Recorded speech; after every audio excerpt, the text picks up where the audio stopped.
प्रश्न असणार नाही. मी कोणावर टीका करण्याकरता या ठिकाणी आलो नाही, पण काही लोकांनी अशा प्रकारे या ठिकाणी वचनं दिली होती की निवडणुकीत निवडून आल्यानंतर 100 दिवसात पाणी देईल नाहीतर राजीनामा देईल.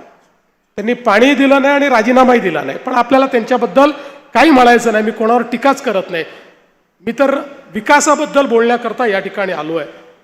आज आपण बघा, माननीय मोदी साहेबांनी ज्या प्रकारे 2014 नंतर शहर विकासाच्या योजना आणल्या, त्यामुळे आज शहरं बदलत आहेत. जवळजवळ 70 वर्ष आपल्या देशामध्ये एक राज्यकर्त्यांची भूमिका होती की भारत हा गावांमध्ये राहतो, गावांचा विकास म्हणजे देशाचा विकास. संकल्पना बरोबर होती, कुठेही चूक नव्हती. पण त्याच वेळी आपल्या राज्यकर्त्यांना हा विसर पडला की भारतामध्ये शहरं देखील आहेत, शहरांमध्ये लोक राहतात. शहरांमध्ये राहणारी जी लोक आहेत त्यांनाही आपल्याला सुखसोयी द्याव्या लागतील. शहरातला गरीब, शहरातला मध्यमवर्गीय याचाही विचार करावा लागेल.